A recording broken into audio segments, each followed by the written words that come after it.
Uh-oh. Sounds like somebody's got a case of the Mundus. Does anyone else have someone they work with where they'll say something to you and you just think to yourself, you know what?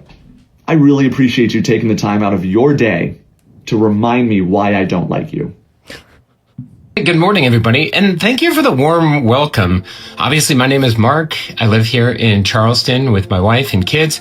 And fun fact about me, I think fun facts are a tool of capitalism to keep us numb to the horrors of the real world. All right, next slide here.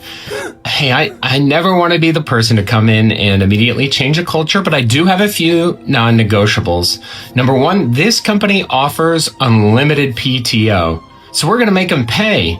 I don't want anyone here asking for a day off. You tell me the days and the times you're not working, and if you're not taking enough days, I'm going to harp on you about it. Number two, I don't give a shit what you wear to work and when you work.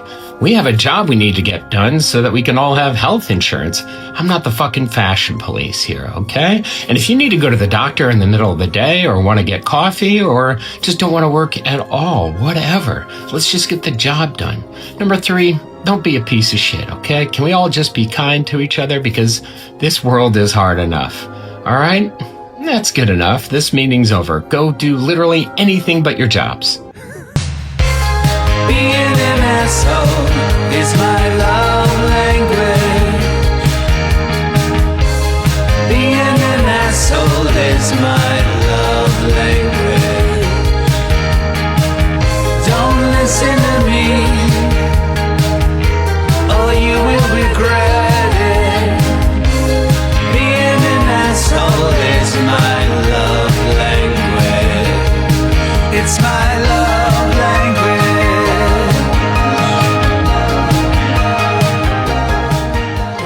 The younger generation will never own a home because they lack an understanding of basic economic principles. Not me. I've invested $3,000 into a 2-week Japan trip so I can save $4 for every beer I drink. It's called international beer arbitrage. I only need to drink 750 beers and the trip's fully paid for. That's just 53 beers a day. Quite frankly, this is the financial discipline the younger generation could do with. We mop with a mop, but we don't broom with a broom. Like, we sweep with a broom, but if you told me to broom with a broom, it'd sound crazy. But we rake with a rake, shovel with a shovel, we mow with a mower, we drill with a drill, we hammer with a hammer. But then we bake cookies and cook bacon and then sweep with a broom instead of brooming with a broom. Does anyone remember what it was like buying marijuana before it was legal? You had to, like, go to a guy's house. You had to, like, pretend to be friends with a guy. You had to, like, watch a little bit of The Matrix with him. You had to pet his iguana. It was a fucking nightmare. And then what did you do after buying weed from him? Yes, smoke with him. What? No. You have so much. I have so little. Why do I have to give some of it back to you for free? You don't do that at other places. At a restaurant, to the waiter, you're not like, all right, here's a bite of my burger. Millennials used to party in random people's houses. Like, we would walk into people's houses. No one knew the host. We just followed some guy in named Tyler who knew somebody. He would drink jungle juice out of a literal bathtub. Now, if my DoorDash driver knocks too loud, who I tracked and personally ordered, I hit the floor like the FBI is here. I'm peeking through my blinds like, why did they knock so aggressively? Like, bitch, you're the one who ordered the pad thai. We used to take drinks from strangers. Now we won't even open the door for contactless delivery. Back then, is this safe? Probably not, but I'm gonna do it anyways. Now, if the driver leaves the food 6 feet away, we still wait for the car to pull away. We survived random basements with no exit, but a polite knock in 2026 sends us into fight or flight. Oh my God, Resident Evil 9. I want to buy this. Great. And as a bonus, I'll throw in Resident Evil 6. No, thank you. No charge. I do not want it. But it's free, sir. If that game even touches Resident Evil 9, I will kill you. Don't worry. Someday, someone will come and take you home. Let me ask you something. When you come in on Monday and you're not feeling real well, does anyone ever say to you, sounds like someone has a case of the Mondays? No. No, man. Shit, no, man. I believe you get your ass kicked saying something like that, man.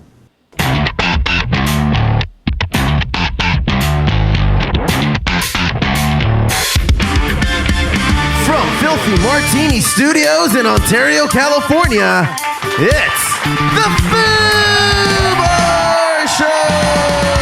Hey, what is up, everyone? I am Josie. And I'm Steph. Thank you all very much for listening to the Foo Bar Show. Remember to follow, like, and comment on our socials as @Foo Bar Show. That's FOO Bar Show. And listen at FOOBarshow.com or wherever you get your podcasts. We'll keep fooing it up like a bunch of foos. Ain't that right, Steph? That's right. Steph? What? Today's going to be a good one. You want to know why? Why? Because we are back. We are back from many things. Now, you may be asking yourselves, where the hell have you been? We haven't done a podcast for 3 weeks, and I promise I have a reason for it. So buckle up, buckaroos. So it all started with me getting strep throat. So that's why we couldn't have the show on the 9th. Because the last one that we had was like March 2nd. Yeah, absolutely no voice. Well, it was just painful to talk and do anything with my throat. Ding. And then the next week, that Friday, the 13th, I'm like, well, I think I feel pretty good. I can sing a 3-hour show, which I struggled through. I struggled through that one pretty bad, but I got through it, man, and it made for an interesting evening with the boys in the band.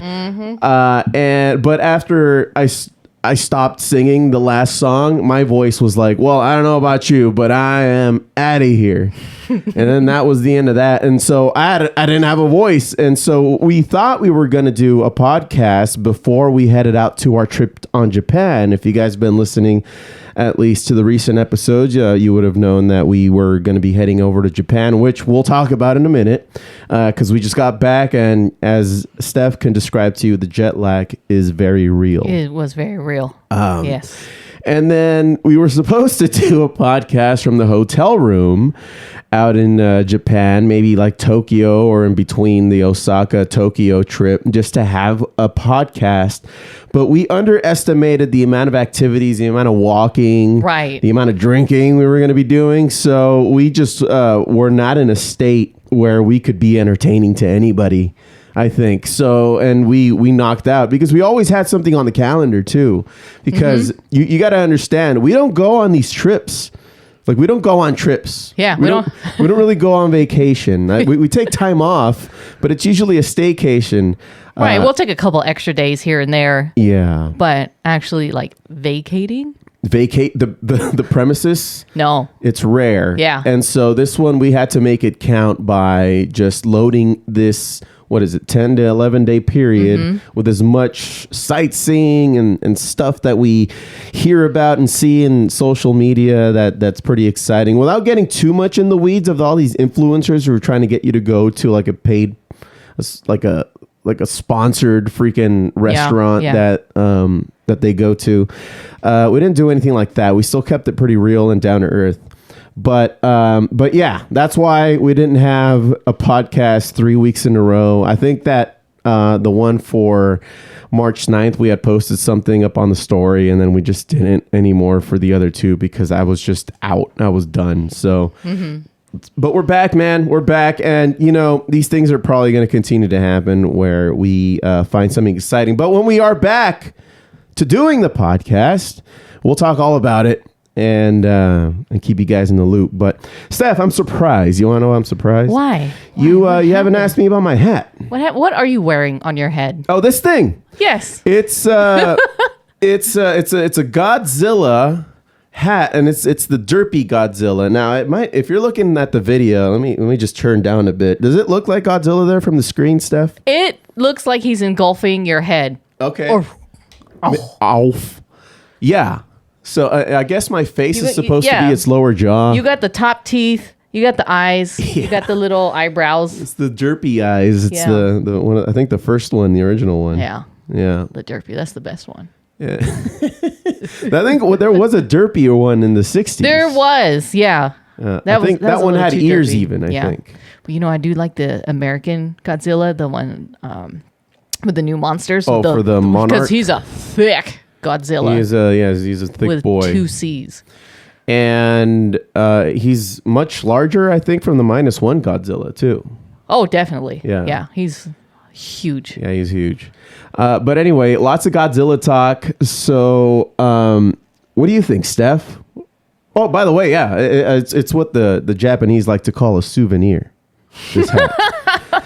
So, I did we get this one? No, I bought this one, right? Yeah, we bought it from Don Quixote. Yeah, and then we'll talk about all that later. Yeah. But what about my hat? I got a new hat too. You got a new hat too. I got to take off my headphones for this. Yeah. But, So if you're watching the video, you got a Mothra hat. I did. So I got a Mothra hat. So underneath the bill has Mothra embroidered in it, and a nice pattern. And then we have the embroidered Mothra wings on the outside. That flap back and forth. I mean, not automatically, but yeah, I got to shake my head. Chicken head. That was a nice bonus because this hat was actually packaged, and I just saw, it says Mothra, and then the bill looked really cool. And then I take it out of the package, and I'm just like, oh my god, there's wings. Yeah, I thought that those were flat on the hat. Yeah, the wings. like embroidered into the hat, but not freestanding like this. Yeah, they get to flap.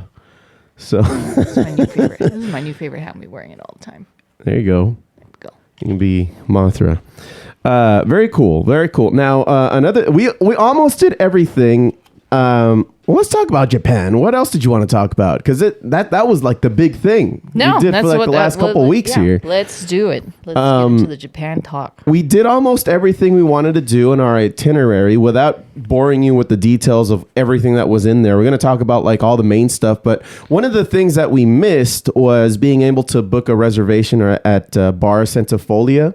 Oh, it's with that. It's the one with that famous Japanese bartender who cuts the ice, who sets the whole bar on fire, or I don't know, does some like really cool showmanship with him making the cocktails. I think somebody on social media was a Jordan the Stallion who went there recently and talked all about it, and he did a whole little reel from the bathroom of that place. But we wish we would have gone, but you know what? We just forgot. It was on the calendar. We had just forgotten to make a reservation. Way ahead of time, which is what's required for that. But it's cool. Like we got to do other stuff. Yeah. You know what? Like a lot of people would complain, oh, you just went to the touristy areas. But we're like, that's what we wanted to see. Right. The touristy areas.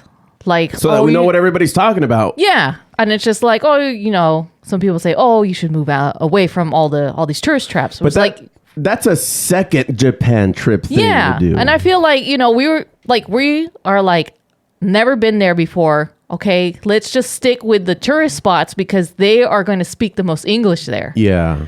Even though we have the translators, we still needed to use it from time to time. But it's just like for us not being able to speak the language properly, I felt like they were very accommodating in that respect in the tourist areas. Sure. Yeah, because they kind of have to be. They right. Get tourists and the common language, if it's not Japanese, it's English. Right. And then even with non-English speaking folk. Right. Yeah, they just default to English. So that's not to get confused with like a tourist trap where they overcharge you. Yeah, no, we didn't. So we tried to avoid those as much as possible. Right. But being in a tourist spot, I feel like it was fine. It's fine. Mm-hmm. I had no complaints about it. I like that we went to it was an English pub, but for St. Patrick's Day. We made our way over to a pub. Oh, yeah. Because we were there. We got there on the 16th, I believe. Or the 17th. Yeah, the 16th. 16th. And so on the next day after we get in, it was St. Patrick's Day, and I forgot to bring anything green. But it's cool because Japan doesn't really care about any of that. We didn't see anything like St. Patrick's Day related, just little kind of niche areas like this pub that had some shamrocks up. Yeah, and then... it's not 100% like all English pub because they still sell the Japanese of course. Cocktails there. So that's what I usually got, even if it was like a more English theme or something like that. And we met up with some town folk there. from the area, and I asked them all about, what the deal with them eating KFC for Christmas was about. And they said, well, maybe back in the day it was a big thing they shared, and these were young kids. What do you think they were, like in their early to mid 20s? Yeah, most likely. Yeah, that's what they looked like, at least. And they seemed like they just go to that bar to meet people from all around the world, because people tend to end up there because it's kind of a familiar thing to go to a pub. And I asked them, it's like, yeah, maybe that was a thing for like the older generation from like the 70s and 80s and stuff, maybe even the 90s to an extent. But these days, they eat other things. But I think a big part of that is that it's turned into like their honey baked, where there's either a huge line to get a KFC meal on Christmas, or they have to like reserve a meal way ahead of time. Yeah, or they just make it if Right. they do celebrate it. Yeah. So, like, I like your analogy with the honey bake, because like honey bake is very popular over here, at least in Southern California. Yeah. And You get your ham. that isn't like a deal breaker for Christmas. You can just get ham somewhere else if that's what you're eating. But it's just like a popular spot. Right. The other thing too is I spent my Christmas in Japan. My birthday in Japan. The hell. And that was really, really cool, because we've made a tradition of going to one of my favorite pizza parlor establishments in California to go to Shakey's every year for a long time now. Yeah. We've been going there at least for my birthday. For a while, and lo and behold, we're in Tokyo, and there's this Shakey's in Shinjuku. Like, of course you would point that out, and I'm just what like, stood out? Like, because we walked by the building, I was like, holy shit, they have a Shakey's. This is like a couple of days before your birthday too. And my birthday was going to be just like a walking around day, just getting to know the city a little bit more. So I'm like, that's where we're having lunch. It's happening. And it was very refreshing not to break that tradition, despite us being in the other side of the fucking planet. You know what? It was a really good deal too, because it was like 17,000 yen per person. Yeah, which is what, like $12 or something? Yeah, something like More or that. But less. they had the all-you-can-eat buffet. So It was like the bunch of lunch. Yeah. And not only that, but you can upgrade your drink to alcoholic beverage for 800 yen. Something 800 like that. yen. You only get like 90 minutes to be in there and eat. Right. Which it doesn't look like they were going to kick us out, because we used up all 90 minutes and nobody was even looking at us. 1,700 yen is $10.61. There you go. And then what's 800 yen? 800. Probably just half of that, huh? Around $4.99. $4.99 for an all-you-can-drink beer, and it's on draft, man. You just put it in this little machine. You press the button. It tilts the glass or the glass mug. And pours it in there. And Japan's really big on giving you like the foam head. Yeah. So it even gives you some of that at the end. Yeah, that's part of it. Which I think from an aesthetic perspective, it's pretty cool looking when you see like that. It looks like a cartoon even. Yeah. Because of how perfect that looks. But we have those here. It's just we don't have access to it like that particular Shakey's. Yeah. Yeah, I guess you're right. Yeah. But also their version of highballs over there is just tonic and whiskey. It's whatever whiskey. It's usually like a Jim Beam or like a really average grade whiskey and soda water. Mm-hmm. But there's also lemon sours. Yeah. So it's just that plus lemon. Those are really good. I made myself one. Oh, you're drinking one now. Yeah, I'm just drinking right now. In your sake glass. In my Otani Dodgers sake glass that we got last season. Oh, hell yeah. By the way, the Dodgers are back. Well, baseball is back. Baseball. But speaking of Otani, you put out a reel. Mm-hmm. Did you put it on the Fubar Show Instagram? No, I can, though. Yeah. We can put it on there later. But you made a reel of all of the instances where you noticed Shohei Ohtani on an ad. I was really trying to get as many as I could. It was a nice Easter egg hunt for you for that entire time that we were in Japan. Yeah, and I noticed... Guy's everywhere. The guy is everywhere. I noticed him more in Tokyo than I did in Osaka.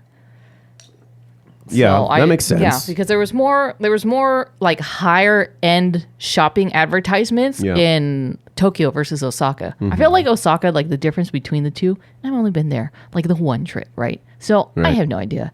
This is just my take on it. But Osaka was more like a chill vibe. Yeah. I heard the opposite from all my coworkers. From everybody that has gone recently, I thought Tokyo was more exciting. Yeah. So for us, because we did Osaka first, and so that was more chill, walking around, a lot more street food access. Yeah. We were able to get skewers.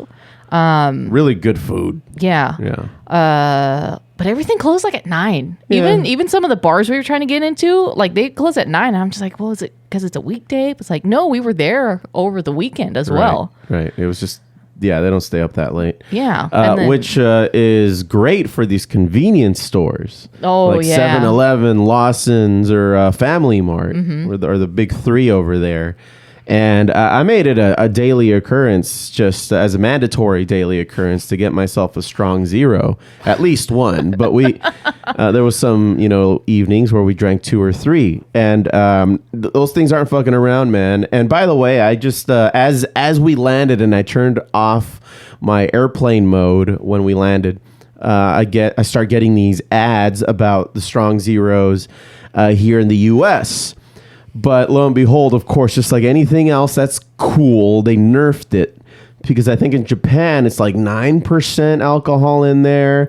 Very dangerous because you can't even tell there's alcohol in there. So you can just drink it like a lemonade. It tastes like a lemonade. And then here in the States, I think they bumped it down to like 5.5. And I think they even turned it into like a seltzer type of deal. It's like a vodka seltzer. Vodka seltzer. So it's just like, dude, why have this when White Claws exist or anything else like that, like a Sun Cruiser or something? You're just paying for the name at that point. Yeah. But I don't know that it's not like I've tried it. I haven't tried it. I will. Doesn't mean I won't. But I'm not impressed, man. I think Centauri needs to go back to the boardroom here and hash a few things out so that we can have the original Japanese strong zeros. Yeah. We posted a reel about that even. About me going nuts with the strong zeros. But yeah, man. So how did you like Osaka? Osaka was bomb. I thought it was very fun. But like you said, it was very chill. Like nothing exciting was really happening unless you were like by where the canal is. Yeah. That's where like it's super populated. There's music pumping throughout that area. But it has a very outdoorsy Vegas vibe. But once you start going to places in that area, you're away from all of that, from all that noise, and you're just finding yourself in these smaller corridors. I just found there to be a lot more children and like families in Osaka. Yeah, definitely. Compared to Tokyo, where it was more like a young adult to regular adult type of age group. Yeah. Didn't see a whole lot of kids. The occasional kid here and there, but like it just felt like the world right now who is touring is treating Osaka like the family trip. Yeah, I can get that. Yeah. Definitely culture shock when we first landed. Oh, for sure.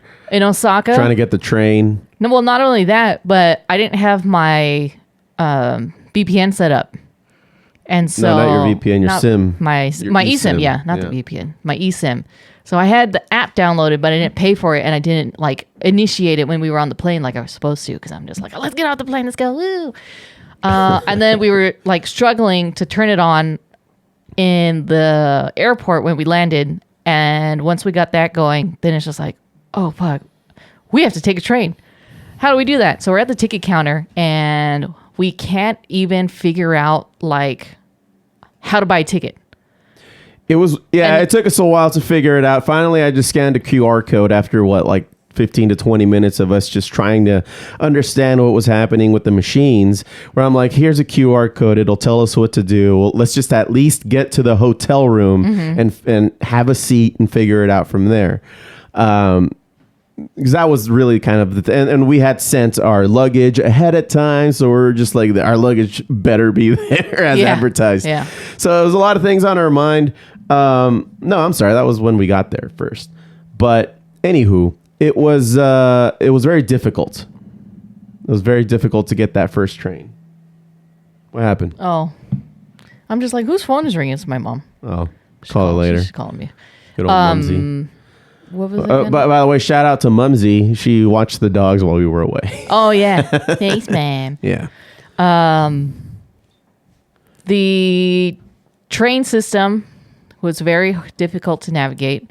I mean, even though it says like, it tells you like, if you're using Google Maps, even if you're using Apple Maps, it tells you where to go, but that's not the issue. The issue is finding the terminal where you need to go. And it gives you a lot of details. That's why at a certain point, everybody online, by the way, recommends that you use Google Maps, which worked out most of the time for me. But it was just so damn detailed that my brain was just, it was like there was too much going on. I was overstimulated. So I'm like, I check out Apple Maps and everything's just way more simplified for the average idiot like myself. So if you find yourself being a little weird that way, you might find that Apple Maps is actually very good. They work. Yeah, they work both. Yeah. Both work very good. It's just how much detail do you want? Because a lot of detail, you can get lost in the weeds of like platform, terminal, the times, how much it could potentially cost. Like it's all listed there rather than you just trying to figure out on the map, okay, where the hell am I even going and what cities should I be looking for? There's all this other detail in the middle. Apple Maps is a little bit more simplified. So whichever works for you, either works pretty cool. But it is definitely a really cool, like their transportation system is out of control good. Once you figure it out, once you kind of get a taste for it and you kind of know what goes where and that kind of thing. For me, I think that I ended up figuring out their transportation, like their railway system, towards the tail end of our entire trip there. Yeah. It's when I got super comfortable with it. But there was a few instances where we're like, where the hell are we? We got lost. We had to double back. Then we couldn't get through the gates, and then they had to charge us for a round trip at one point, and it's just like, whatever, just help us get out of here. It was just like $1. That's how cheap it is. I mean, for those who don't own a car, you don't have to when you're in the city like that. If you're staying mostly within the city, the transport system with the train is the way to go. Yeah. It's just only when you venture out more into the countryside, you need it. Totally. Or you own a business that requires you to use a vehicle. Yeah. Of sorts. Yeah. We ended up downloading the Welcome Suica card, which is their travel tap card. So you download it on the phone. And you just tap it on the terminal. Yeah. You don't need a physical card unless you like that sort of thing and want to keep it as a keepsake. But it worked out for us, and we kept reloading because we traveled so much. Yeah. And Japan is really a walking type of place. Yeah. Definitely, if you have knee problems, stairs are going to be troublesome. I mean, they do have escalators and elevators. Yeah, but most of the time, you're going to encounter stairs because that's just the first thing that comes up. Right. You have to go out of your way to find either the escalator or the stairs. Right. I mean, the elevator. Yeah, those stairs took you out. Oh my God, I was tired. You were pretty tired. Yeah. But yes, a few other things that we did of note before we start to bore people with our trip to Japan was we went to a baseball game there. It was a preseason game over at the Tokyo Dome. That was like our first day in Tokyo after getting there. Yes. And we saw the Tokyo Tigers, I believe. Giants? Giants, yeah, that's right. Giants? The Tokyo Giants against the Rakuten Golden Eagles, I believe. Yes. Yes. So the Giants lost. Yeah. I was comparing okay, what are the Japanese equivalent to the MLB? Oh yeah. And so I looked it up, and the Tokyo Giants are supposed to be the equivalent to the Yankees. Yeah. Supposed to be like the most all-time winningest team. Yeah. Did they win when we saw them? No. It was preseason though. They probably didn't have their best guys out there, and yeah, that's they true. didn't care. I did like the feel for the baseball because they don't have like a DJ or a organ. Guy on an organ and doing sound effects. No, it's like the LAFC's Yeah, it's fan like base. soccer. Yeah. Yeah, Where people have like a drum, there's horns, everybody participates in the chants. There's bannermen. Yeah. And they're very polite too. So when like the Giants are up to bat, that's when our side was rooting, and then when the opposing team was up to bat, they gave them like a little section to cheer and was like really tiny, but they were like polite and they just let them cheer while they're on up for bat. Yeah. And it was really nice. The vibes were cool. I really enjoyed it. The food there is bomb. The drinks are very accessible. I think I even posted about it on my personal Instagram where like a drink was like 1,000 yen. So it was like equivalent to just under $7. Yeah. And I'm just like, I'm not just having one. And it was my first experience with a beer girl. Yes. Where, they come up to you while you're on the benches, on the stands there, and they'll pour you a beer because they have it on their back. They have the keg in the back. Yeah, they just as have a to hand you backpack. beer. You don't even have to get up out of your seat. And it's super convenient. And we're just like, man, why can't we have this here? Somebody will ruin it. Somebody's going to ruin it immediately. Yeah. And we all know why. But it was nice. And it was so chill. And then sure, you got the drunk guys in the back because, they probably have season tickets. Right. But they were just like there for the love of the game. They're cheering. They weren't doing cheering. anything stupid. Yeah. Oh, and then I noticed that during the baseball game, they have these like safety officers. Yeah. So if the ball gets too close or is about to, come into the stands, they have these whistles to catch your attention. And so they'll alert you to it. And they'll just like, oh, watch out. And they'll point up towards the ball. So they really have to pay attention to the game too. Yeah. That's true. Yeah. But I mean, it's easy to get distracted with all the singing and the chanting and the food and the beer. Yeah. And all that. But it's nice that they do that because not the entire stadium has a net protecting the folks. Right. It's usually like the netting system here with at least there at the Tokyo Dome. Our baseball. Right. They have the net around home base and the dugouts for those foul balls. Mm-hmm. I noticed that their field was a lot smaller. Or felt smaller? It felt smaller, but I think it's just because the dome was closed, so it kind of felt a little bit more intimate. Yeah. Well, I think it was about the same size. I know the field size here in the MLB, they're not regulated. There's some stadiums that are small, or some fields that are smaller than others. That is very true. Yeah. That's a very interesting kind of thing about baseball is they have not regulated the actual fields of like where everything should be. Mm-hmm. So besides that was cool. We went to Universal Studios Hollywood where we saw their version of like their Harry Potter area, the Super Nintendo area, which turns 5? It was their 5th year. Yeah, they had their 5th year anniversary. We got these wristbands there too. Apparently, these are exclusive to only Japan and Orlando. Right. They don't. It's the Donkey Kong and Diddy Kong wristbands. That normally, I think when we first went to the one here in Hollywood, I had the Mario. I think you had Luigi. Yeah. No, Yoshi. I think you got the Yoshi one. You might have gotten the Yoshi one. You think I had Yoshi? I think I got the Luigi one though. I don't know. I think you were against it at the moment, and that's why you got the Yoshi one. I really wanted a green one, so that's why I got it. Yeah. So anyway, we forgot to bring ours, but so we had to buy new wristbands. Yeah. So if you've been to Super Mario World, you know that for some games, or to get to one of the rides, you actually need to buy a wristband, play the games, and get 3 keys. Right. To unlock it. Yep. There's also, like, if you download the app, you can also get trophies. That's just, for your personal thing. So we got, like, we had to walk around like a scavenger hunt, and we unlocked the trophy that spells out Kong by tapping your wrist to certain areas in the park. It really just encourages you to walk around. It's just interactive. Yeah. It encourages you, to walk around, be interactive, get in all the lines and check everything out. It's very, like it's perfect for ADHD people. Like there's always something going on. Yeah. For the most part, it's pretty similar to the one here in Hollywood, except for the Donkey Kong area. So that is its own area. Like you can spend all day there too, because it's huge. Not just like a Super Mario World. That hat getting a little tight for you? Yeah, I got a little tight here in the chin area, so I just Velcroed it. Suck it in, dude. No, just mute it. Just mute it all episode. So that was cool.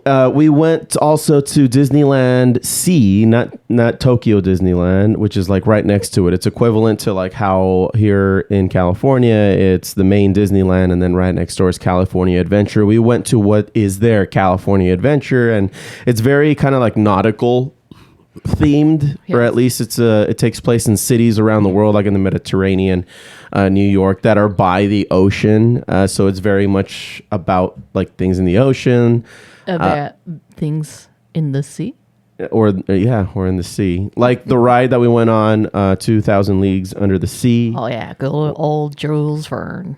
Yeah. And a few other rides that were pretty cool. You didn't want to go on the Haunted Mansion, but I went into the Haunted Mansion. Oh, the Tower of Terror. Tower of Terror. Sorry, Tower of Terror. Yeah, I can't do those rides. I get so sick. Like the first time that we went, like fucking 12 years ago. It was a long time ago. I was just like, ugh. Ever since then, I can't do it. Yeah, because I want to be cool for the rest of the day. But I'm just like, my body can't handle roller coasters anymore. So I got one of those fast passes. I know that's not what they're called, but that's just how I remember them. I call them all fast passes. But I got one for that. Got in, got out. It was fun. They have seatbelts on that one. I don't remember there being seatbelts in the one over in Anaheim. You can write in and prove me wrong on that. But it just felt like it was more like intense. Like forceful, like they dropped you a little harder. Oh yeah, a little harder, and then going up, so your stomach is just going up and down, up and down. See, that's what I don't like.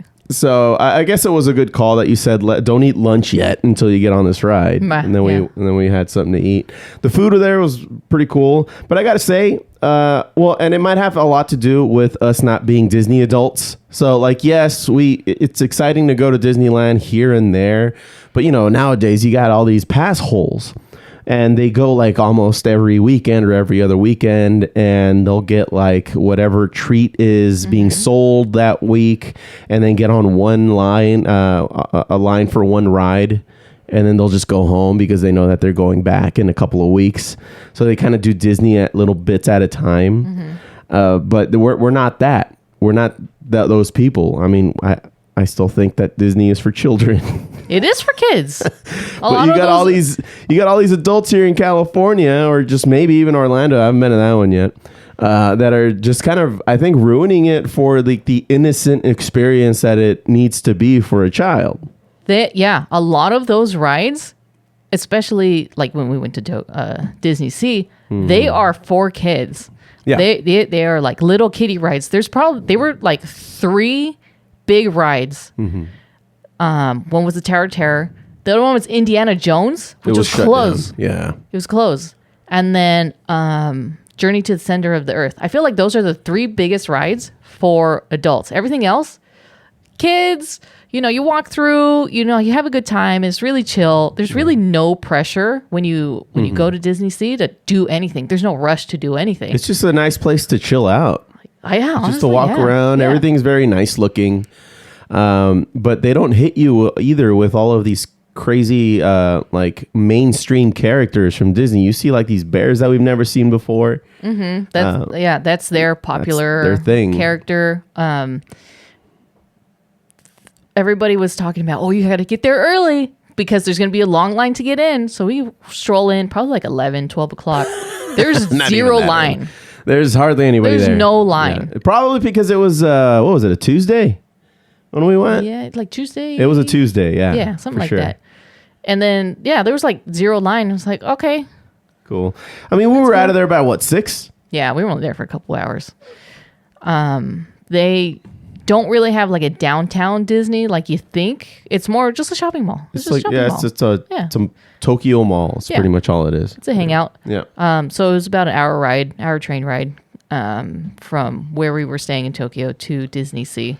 Very accessible, easy to do. Yeah, it really, really is. I would recommend it if you wanted to just chill vibe, things like that. They are big on their costumed characters. Like the Pluto, the Donald Duck, Daisy Duck was out there, and they just get swarmed. Yeah, like they nobody do. even wants to go on a ride at that point. Like they're just like picture. They're huge on the characters and getting their autographs and a picture with them. It's crazy. Because they will actually interact with you. They'll hug you. They'll have They'll hold fun your with you. hand. Yeah. Yeah. And that's It's for kids, for God's sake. Yeah, and As it should that's be. what it feels like should happen. Right. So maybe the next time we go to Japan, we'll hit up the regular Disneyland that they have there. Yeah, we'll see what's up. We'll see what happens. They might have other things going on in other places. And besides the bullet train that we took from Osaka to Tokyo, that was that split up the legs in our trip, which was pretty cool. We got there in 3 hours. Which, by the way, you should probably buy it early. Because we bought it when we were there. Because I had forgotten to buy the Shinkansen tickets. Mm-hmm. It's about $130 per person. I had to buy it on... I couldn't figure out where to buy it. Oh, the train website was not working for me. I don't know why it wasn't working. Like, my credit card would not get charged. Right. So I used this website called Clock. And I used it for a lot of the... Klook. Klook. Right? Klook. Right? Yeah. Yeah. Klook. I always called it Clock. Anyway. Yeah. I never... I used that to buy a lot of the correct you. tickets that we got. Other than that, I would just like go on the Japanese version of the website, like USJ for Universal Studios, or I would go to like Tokyo Disney Resort for the Disney tickets. A lot of the other stuff, I used that website, KLOOK, and I bought the bullet train tickets there. And then I paid extra to sit on the Mount Fuji side, and we almost missed it because it was further towards Tokyo, and it's like when you're 3/4 of the way there is where you end up passing Mount Fuji, and some of the clouds did block out like the tip of it, but not at the beginning. We saw the whole mountain. Yeah, and then bless you. Thank you. If I didn't look out the window when I did, we would have missed it completely. Well, we took a nap. We took a quick nap, and then when I woke up, I was like, "Oh, hey, look at that! Yeah, Mount Fuji. That bullet train is a smooth ride. Oh yeah, yeah, it's really nice. And we got there in 3 hours, which is really super nice. If we would have taken any other type of transportation, it would have taken us much longer. Like double that, just because it's that far away. Yeah. You have to go through the countryside and a lot of farmland. Maybe it's equivalent to like from here to, let's just say, Salem, Oregon. What the fuck? No, it's like here to Sacramento. Like time-wise, if you're traveling, if you look at Osaka and Tokyo, the distance is about 6 hours time-wise. I don't know, actual mileage, kilometers-wise. Yeah. But that's about like from here to San Francisco. Yeah, more or less. Yeah, depending on if you're driving straight through or not. Sure.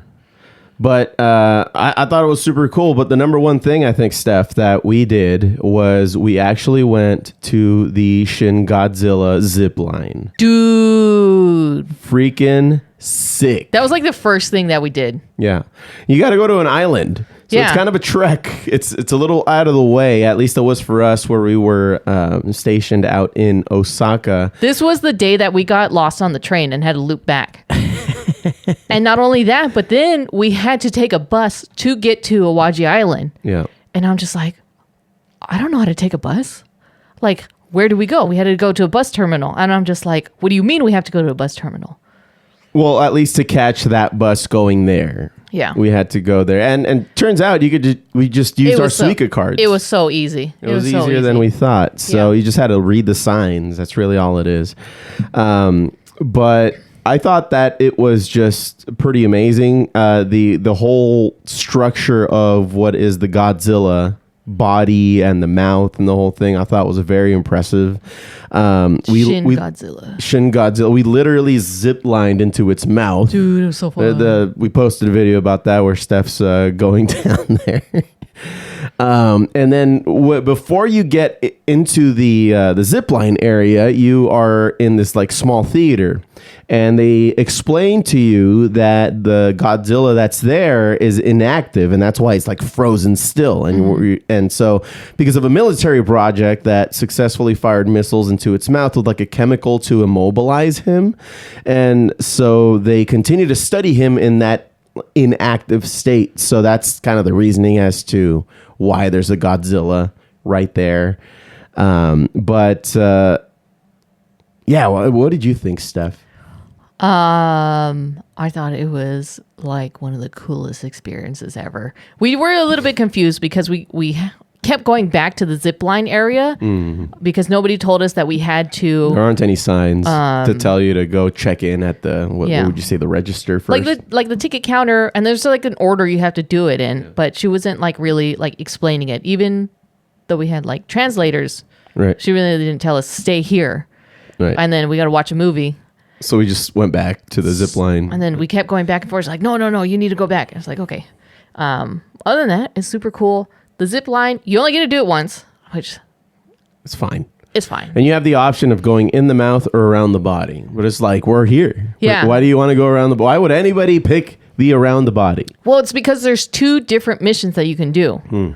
And you can either like go through the mouth and then go around and then do like the shooting mission, which is what we did, or you can go through the side and then kind of like, secure or get a little bit closer to those clusters that we were shooting at.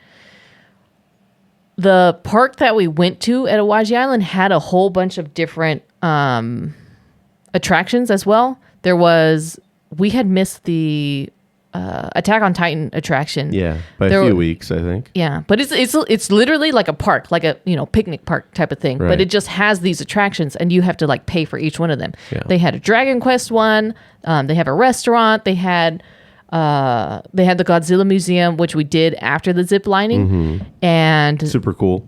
It was pretty cool. We bought some stuff. Oh, and then if you're ever thinking about going to do the Shin Godzilla zipline, there's 3 packages you can do. You can do like just the standard package, which is just the zipline and the museum and everything. There's the second package, which is like a premium package, and they give you a backpack. Then there's a third package, which they give you everything. They don't give you the backpack, but they'll give you like one of those very nice embroidered jackets that cost upwards of like $400 that we've seen. Yeah. And those were exclusive to that. Yeah. You can't buy that separate, which I didn't like. In hindsight, I should have bought one medium-sized package or whatever and premium size, and then I should have bought one VIP so we can both have like one item each. But I ended up buying like the premium package that comes with this backpack right here. All right, if you're watching the video, buckle in for this treat. Look at this backpack. It is a plush backpack that it is Godzilla right here, and his tail is a little coin purse that it can detach. Look at that. It is like the most adorable backpack, and the mouth unzips so you can open it and put stuff in there. That's where you put your stuff in there. You know what? I think this would be very, very nice for like a chilled vodka bottle or something like that, or a chilled sake bottle like the one we had last night. Well, because your whole arm fits into its mouth. Yeah. And I think it'll keep it chilled. What do you think? I don't know. I think it's just it's not like it's not that type of. Oh, another pocket in the belly. There's like 3 or 4 pockets that you can access from it. But honestly, what are you putting in that? I don't know. I don't even know when I'm going to use this. But I wish I could put my laptop in it and I could use it for work, but it's not that big or wide. Yeah, but I mean, it's Godzilla. The zippers are red, and then when you put it on its back, on your back, it kind of faces up, and then the tail kind of just wags around, which is a little coin purse. So yeah, it's just so ridiculous. I paid extra for this. We got 2 of them. We have 2 of them. Yeah, pretty cool. I mean, where else would you be able to get something cool like that? Exactly. As cheesy as it is, it's Godzilla. It's still like a sci-fi thing. So, if you're listening to this podcast, even I doubt you'll have a problem with it. So, What else? I think that covers pretty much all like the main highlights. We did the whole the Shibuya crossing too. That only took like 10 seconds. Dude, because it was raining. We didn't want to be outside. Right. But you know what? It was nice. Japan life, rain or shine, you got to get stuff done. Everybody's out. You just wear an umbrella, and that's it. And they have umbrellas super accessible where you can just rent from practically everywhere in the city. You just rent them. Just rent them and put them back when you're done, and then boom, they stop charging you. Very innovative with a lot of the stuff that they have around Japan. Awesome society. What would you give it out of 10? Your experience in Japan? Out of 10, I gave it a 8.5 out of 10. 8.5? Okay. That's very fair, I think. Yeah. I would probably give it a 9. Mm-hmm. I think the only thing not making it a 10 is really my fault for not knowing their language. Yeah. But that Also, has nothing to do with Japan. That has everything to do with me. So yeah, because my contribution also factors into this rating as well. Mm-hmm. And then I just feel like just doing a little bit more research food-wise, we could have had like more opportunity. But we had some bomb-ass ramen and sushi and everything. It was so good. Honestly, it's just whatever we saw that looked good. Yeah. That's what we did. That's what we ate. Yeah. And we did not regret any of it. Mm-hmm. I think every single place that we went to eat was very good. So, yeah. Oh, one last thing I did want to talk about is just if you are a collector of like stamps and stuff, anything, there are temples that you can visit, and then you can get a handwritten, or they even have printed messages that they'll give you signifying that. I really like it when they do the handwritten ones. Yeah, so very artsy. So it's called Goshuin. I hope I'm pronouncing that correctly. Goshuin. But so there's 2 different books that you have to get. So there's a Goshuin book that looks more like it's a hardback book, and then it's an accordion style pages.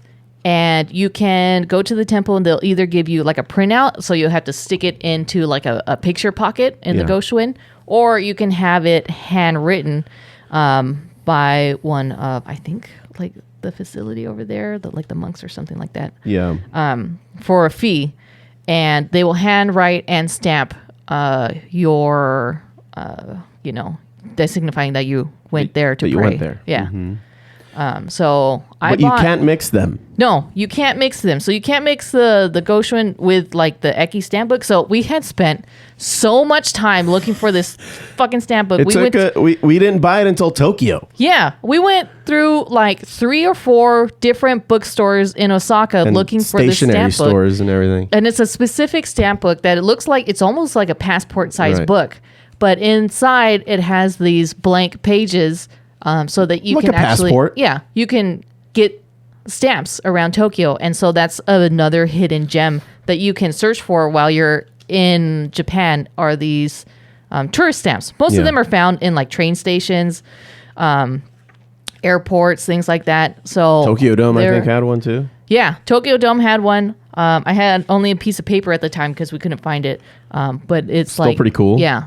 It's still pretty cool. I used Stamp Quest to find a lot of these stamps. Other than that, it just happened by chance that we came across it.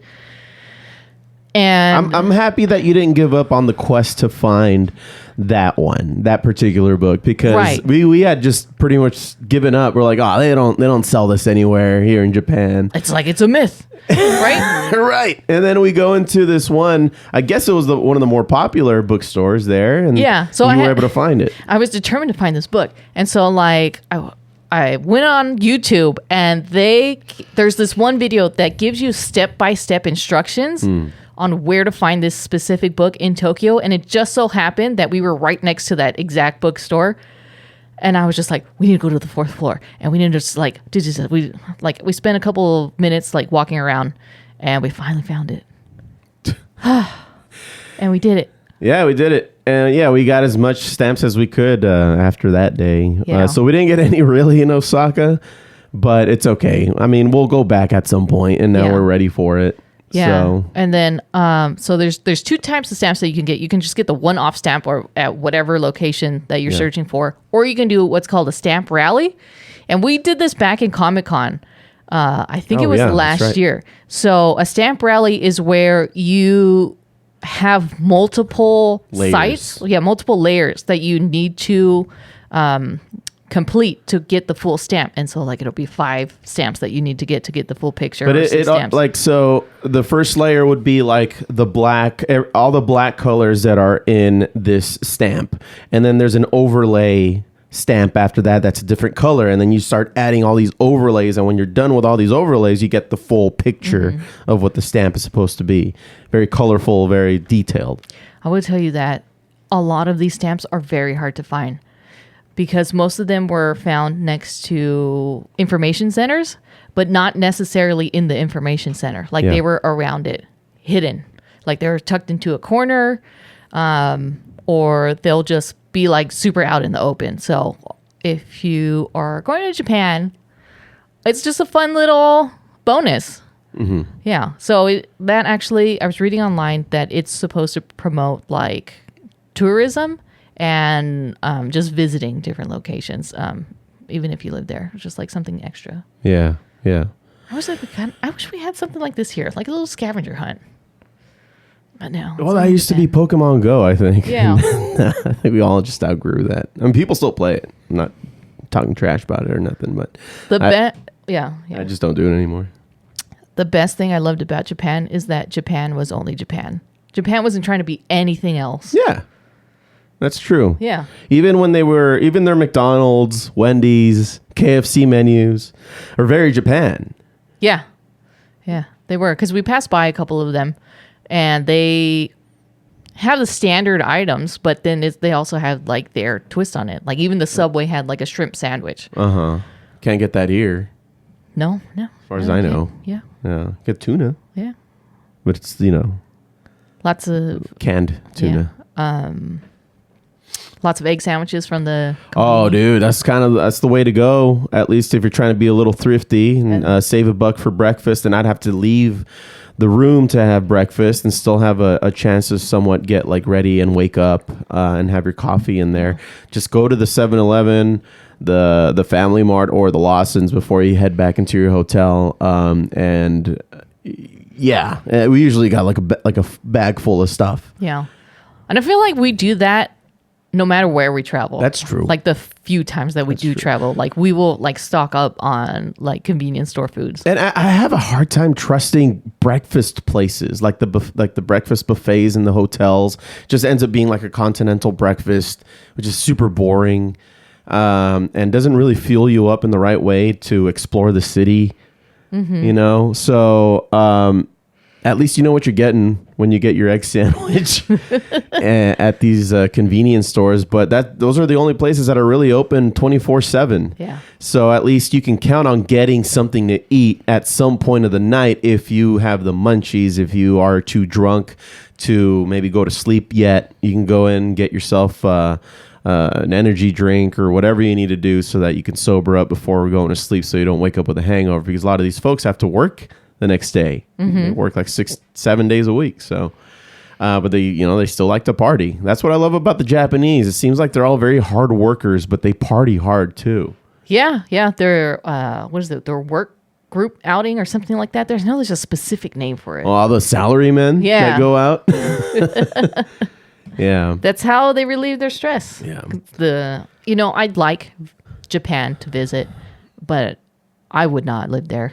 No, I wouldn't live there. It's just the culture, the demand for work, going in early, staying late, not having multiple days off, considering if you are going to be like in that salaried corporate position, which most likely will end up being in. I can't do it. Yeah. I can't do it. I love breaks. Well, the last thing I wanted to cover, Steph, and this is something that I found extremely interesting from a very geeky perspective, was that you read about businesses using high-pitched devices that younger people can hear and older people often cannot. And so these are commonly referred to as mosquito anti-loitering devices and are designed to emit like a very high frequency, often around like 17 kilohertz, that are more audible to teens and young adults because the high frequency hearing tends to decline with age. So this is a real thing. It's a real thing. And These devices exist. They've been used internationally. It's not just Japan. They're meant to be annoying to younger ears and less noticeable to the older adults who are just kind of going about their day. But it's supposed to, like I said, it's supposed to prevent from the loitering that could happen outside of a convenience store. That often happens here in the U.S. You see that a lot. Mm-hmm. People buy their snacks and then they just start talking to each other outside of their car before leaving. Mm-hmm. It's just a thing that people do, and I guess they figured out a way to use physics against you in that way. Now, I thought, I'll say that in random certain little tiny moments while I was in Japan, in Osaka and Tokyo, I did get a tiny bit dizzy. It could have just been the altitude. It could have just been maybe just getting up too fast, or who knows. But when you told me about that frequency, I was like, could it impact, people's ears in that, maybe they get a little tiny version of vertigo or, just losing their balance. So I looked that up too. And I guess not really. The reporting around these devices focuses on annoyance and irritation for people who can hear them. It's not commonly described as causing dizziness for adults specifically. So the quick dizzy moments in Japan could just easily be like jet lag, dehydration, the heat, even though it was raining most of the time. Mm-hmm. Could have even just been a crowded sensory overload or alcohol and sugar swings, because I don't normally eat sugar. In fact, I don't eat any sugar, but except for the holidays and for when I'm on vacation outside of our area, because I want to partake in the culture, and food has a lot to do with the culture. So I thought that was pretty interesting. So I guess just what I was feeling was something else. Like sleep disruption also had to do a lot with it. I'm glad that we got acclimated to the times and our sleep schedules when we got to Japan, as opposed to when we got back, where we just felt all the jet lag. It was like almost instant too. Yeah. Like as soon as I had something to eat that night when we got back, I just knocked out on the couch. Yeah. As soon as we got back, all I had was enough energy to throw all the clothes in the washer. Mm-hmm. I took a shower, and then I just knocked out the rest of the night. I pretty much just woke up this morning, 2 days later. Nice. Well, let's see here. I do have some things for geeking out. Do you want to just do a quick geeking out, Steph? Yeah, real quick though. Yeah. We got shit to do.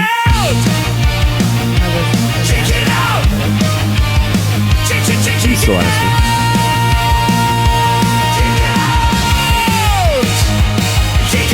one. You were gonna say something, Steph. Dude, you always do this. You always cut me off with that fucking song. You would just want to do it straight well, I don't know. I guess I should be used to you wanting to have some kind of follow-up question after I ask you, are you ready for geeking out? And my answer was not yes. You said yeah. We can roll the tape later. Anyway, what were you gonna ask? I was gonna ask, what did you like the most about Japan? Oh, I think the whole the culture, the what do you call it? Just the interpersonal culture that they have with, how you talk to people, the rules, the unwritten rules in there that, you don't really have to abide by them 100%. It's just don't be a piece of shit and trash their city and that kind of thing, or be a nuisance, or be too loud.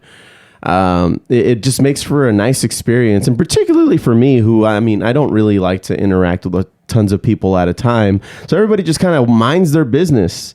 And that's what I love about Japan. Like, everybody just minds their business most of the time, unless it's something that's actually impacting them personally. Then they'll probably step up and say something about it. But for the most part, like, we didn't see any confrontation by anybody. Everybody was just kind of there to be there, to have a good time and live their lives. Yeah.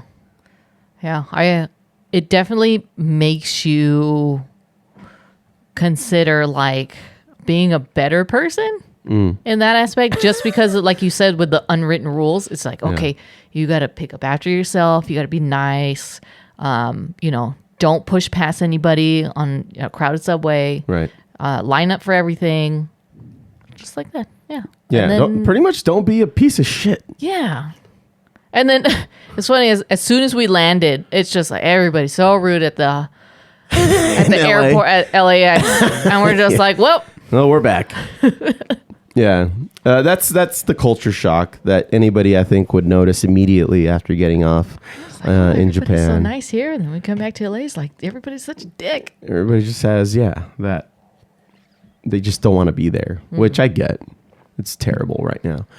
But let's see. While we were gone, Steph, we had the Spider-Man trailer hype with the tons of Easter eggs that were going throughout it. We just saw the new Rockstar video. What was like a half an hour long? So long. For like a couple minute freaking trailer? It was freaking ridiculous. But they did talk about a lot of the Easter eggs that are sprinkled off throughout.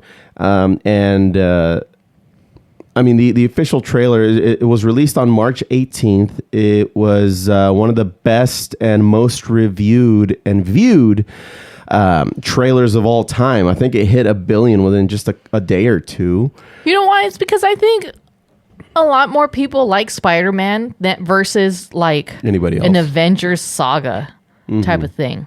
Because this is Spider-Man. Yeah. It's not the Avengers. It's Spider-Man. So I was like, oh, there's a new Spider-Man movie coming out. Yeah. That's pretty cool. What I like about this movie, too, is that it seems to be a very street level kind of justice going on. The Punisher is going to be there. Bruce Banner and the Hulk, they're going to be there. Scorpion, I think, is in full villain mode in this one. Boomerang, Tarantula, the Hand, which is the bad guys in the Daredevil stories that he fights often, which were, I guess, if you want to say, parodied to some extent. The Ninja Turtles are very much influenced by the Daredevil comics, where the Daredevil has the hand and the Ninja Turtles are against the Foot Clan. But we saw that he may be getting organic webbing, getting like some mutating powers because his body's kind of like evolving. It seems like we're gonna get a man spider. I believe that was an episode in the animated series back in the 90s. Yes, Man Spider. Yeah. Not to be confused with something like Man Bat, who is a different person than Batman. Right. It was just a giant bat. No, but Man Spider is Spider-Man. Yeah. And then, of course, his emotional beat where Peter's isolation and grief are on the foreground, and, he kind of goes through it. I was watching a lot of like people's reaction to the Spider-Man trailer, and it's just like, oh no, Peter Parker sad? Finally. Yeah, because he wasn't always happy. I mean, shit happens. That was very devastating to him in the comics. So glad they're kind of touching on that now. The other thing I wanted to touch on, Steph, was that we finally have a release date for The Legend of the White Dragon. We've been talking about that on and off for the last how long? 2-3 years now? Yeah, pretty much. And then we've even, we just recently brought it up, like, off air on things like that. Because I was just like, wasn't this movie supposed to come out? And it was supposed to come out in like December, like 2023 or something like that. Something like that.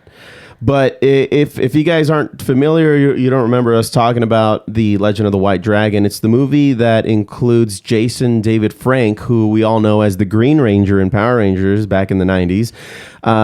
It's his final role, and it's the last thing he did because he just recently passed away, for those who aren't aware of that either. But this movie's been in coming soon purgatory for like a very long time. So having like a real date to look forward to is pretty huge. And something tells me that they just took their time with this because they wanted to do right by Jason David Frank and the character that he portrayed in this movie. That maybe lack of funding and money too, to try to hit all those goals that they were trying to accomplish with this movie. So What do you think, Steph? Do you think this movie's going to be good? Yeah, I think so. I think it's going to be exactly what we think it's going to be. Yeah. And on top of that, just a few other things. We've been gone for 2 weeks, and a lot of TV happens in 2 weeks. So, we immediately got back and started catching up on Shrinking, Monarch, Paradise, The Pit. You even got your last few episodes for Vladimir. Oh yeah. What is it? Would you consider that like a rom-com series? It's definitely like a rom-com. It's for chicks, right? Yeah. Well, no, it's for everybody. Okay. That, right. Has that like little fantasy vibe. The protagonist, which is funny because like we have the captions on. And now that I think about it, I don't think she's ever named in the show. She's just always been the protagonist, or they'll just talk to her directly, but they don't. Yeah. I don't know if they've ever said her name. Interesting. I never caught that. Yeah, because if you look at the captions, it'll say protagonist. Oh wow. Yeah. Interesting. So she actually breaks the fourth wall quite a bit. Yeah, it's one of those. Oh, what's her name? Oh, great. The chick that plays the mummy, or plays the chick for the mummy. Right. Yeah. The chick from the Mummy. But by the way, did you know that they're gonna do another Mummy movie with the original cast? Like the Brendan Fraser and everybody? Yeah. Oh, yeah. Hell yeah. All right, do you have the name there yet? Rachel Weisz. That's what her name is. Jesus Christ. Rachel Weisz. Yeah, but they're actually going to do another Mummy. Okay. They just casted everybody, so I don't know. They haven't started filming yet. Okay. Hopefully it's good. I mean, all the other ones were pretty okay. The first one was the best one. The third one was not great. No. That's the one with The Rock, right? Oh, was that the Scorpion King? No, well, that was another movie after that. The Scorpion King. No, the Scorpion King was not great. No, it was not. I felt like it was forced just because they were on the hype with the Mummy series. And they're on the hype with The Rock becoming an actor, too. Because I think that first one with where he was in The Mummy, that was his first role, I think. Or one of his first roles. Oh, no, I think he started before that, but that was his first, like, big one. Like, movie role. Where we noticed, like, what is this wrestler doing on film? Yeah. Type of thing. Yeah, and now he's Dwayne Johnson. Yeah. And then after that, we're going to catch Daredevil. For All Mankind is back on Apple TV. So I'm excited for that one. And that's the show that we've been talking about, how like it all starts back in like the 60s or 50s, I forget, where the space race is really like hitting its heights between the US and the USSR. And it's a what if type of scenario where it asks, or at least shows us, what would really the world be like and turn into if the Russians beat us to the moon. And in this series they do, but then the U.S. becomes that much more motivated to be more innovative and more space friendly with their initiatives that they do around the government. So it's very interesting, and I think right now they're getting into like the 2000s now. Yeah, but it still has the main guy from like He's way back. Old as shit. He's probably in his 90s by now. Yeah. And then like it's funny because throughout each season you just see him getting older and older. And I'm just like, he's still with it. He's still working. He hasn't retired. Yep, still doing it. But I think that's it, Steph. I think that's gonna do it. Yeah. What do you think? I think that'll do it. I don't think we need to do here's what I would do for this one, but we have a few more accumulated to keep us busy for the next few episodes. But you think that's going to do it? I think that'll do it. All right. Well, let's see here. I think that's pretty much it. Expect us to do one for next week. At least I can say that, unless some crazy thing happens where I get sick again. Who knows? Anything can really happen. We really hate like not putting one out, by the way. It's not like we don't care, but it's just we have jobs too, and we get sick and things happen. Yeah. But I learned, I think, moral of this story, Steph, don't promise that you'll do a podcast episode on location after you've written like a very hefty itinerary schedule.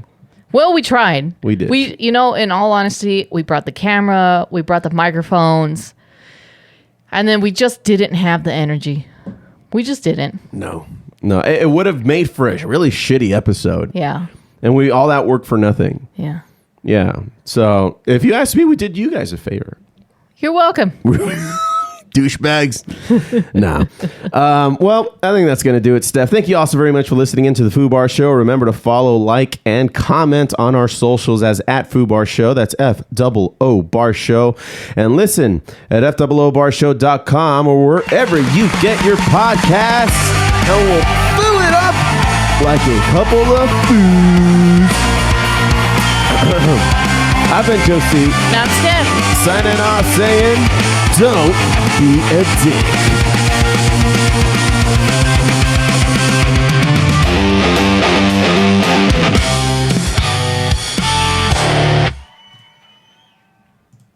Fuck, man. Thank you, guys. Hey, you. Huh? What? What the fuck? What? Hey, you. Me? Yeah, you. You want some free drugs? Do I want some what? What? Drugs, man. You want some free drugs? Like Pepto? Because I am certain that barista did not give me oat milk yesterday. No, not like that shit. Like weed or... Yeah? Oh shit, what, for real? Yes, I'm for real, man. I got your name on this list. I got it from your DARE officer in 1993. It's taken me a while, but I'm working through it. Oh my god. Do you mean Daryl? Yep, that's him. Holy shit, man. He warned me about you. He sure did. He would want me to say no. That's the advice he would have given you. Well, unfortunately, I have a lifetime experience that tells me that drugs are both awesome and expensive. So my answer is yes, absolutely. All right, man, here you go. Hell yeah, man. Hey, are you gonna tell Daryl about this? No, he died like 20 years ago. For real? What happened? Drug overdose. Oh shit. Ironic. Jinx. Owe me a Coke. Oh, you got me. Hey, enjoy those drugs. Tell your friends, okay? Oh, I will.